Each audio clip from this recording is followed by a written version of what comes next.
கன்னி ராசி அல்லது கன்னி லக்னக்காரர்களுக்கு சுக்கிர பகவானுடைய பெயர்ச்சியானது இந்த வார ஆரம்பத்திலே இருக்கிறது அப்படிங்கிறது உங்களுக்கு ரொம்ப ரொம்ப ஒரு நல்ல மாற்றத்தை தரக்கூடியதாக இருக்கும். ரொம்ப ஒரு டாப்பா அமைய போறது உங்களுக்கு. ஏன்னா உங்களுடைய அந்த தெய்வ அனுகிரகம், உங்களுடைய பூர்வ புண்ணியங்கள், அந்த பாக்கியத்தெல்லாம் எடுத்து கொடுக்கக்கூடியவர் உங்களுக்கு சுக்கிர பகவான் தான். அவர் 9ஆம் இடத்திற்கு அதிபதி. அவர் ஆட்சி பலத்தோட போய் இப்ப 2ஆம் இடத்துல உட்கார்ந்து இருக்கிறதுங்கிறது தகப்பனார் வகையில் இது நாள் வர ஆதாயங்கள் இல்லாம இருக்கிறது எல்லாம் நல்லபடியா எடுத்து தரும். சந்திரனுடைய பிரயாணமும் பார்த்தா உங்கள் ராசி லக்னத்திற்கு அவர் 6ஆம் இடத்துல இருந்து பிரயாணத்தை ஆரம்பிக்கிறார். 6, 7, 8, 9ங்கிற இடத்துக்கு தான் வருவார். வார இறுதியில 9ஆம் இடத்துல போய் சந்திரனும் நல்ல ஒரு உச்சபலத்தோட உட்காரும் போது அம்மா மூலமா உங்களுக்கு நல்ல மனசுக்கு ஆறுதலான விஷயங்கள் நடக்கும். உங்களுடைய மனைவி மூலமாக, அதாவது மனைவியே தாயாக உங்களை நல்லா பார்த்துப்பாங்க. அவங்க மூலமாவும் நிறைய நன்மைகள் நடக்கும். உங்களுக்கு தெய்வ தரிசனங்கள் கிடைக்கும். குறிப்பா ஒரு பெண் தெய்வத்தினுடைய தரிசனம் உங்களுக்கு கிடைக்கிறதுக்கு வாய்ப்புகள் இருக்கு. அதனால அந்த தெய்வத்தினுடைய அந்த தெய்வ தரிசனம்னு சொல்லும் போது அந்த அனுபவம் நமக்கு மனசுல கிடைக்கும். அந்த ஆன்மீக அனுபவம்ங்கிறது கிடைக்கும். அதனால இந்த வாரத்துல தெய்வ வழிபாடை எடுத்து பண்ணுங்க. குறிப்பா பெண் தெய்வ வழிபாடை. அதே நேரத்துல உணவு உண்ணும் பொழுது உங்களுடைய ஆரோக்கியத்துக்கு உகந்ததா இருக்கா,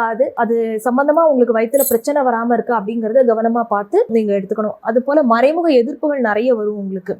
எதிர்க்கிற வெல்லக்கூடிய ஒரு யோகத்தை ராகு பகவான் கொடுத்தாலும் கூட மறைமுகமான எதிர்ப்புகள் நிறைய இருக்கும். உள்ளுக்குள்ளே எல்லாம் கண்ணிங்கா போயிட்டு இருக்கும். அதனால நீங்க ஆள் யாரு, நம்ம இருக்கிற இடம் என்ன அப்படிங்கறது அந்த சூழ்நிலையை கொஞ்சம் நல்லா புரிஞ்சுட்டு உங்க வாயில இருக்கிற வார்த்தையை வெளியில விடுங்க. அதுல ரொம்ப கவனமாக இருக்கணும்.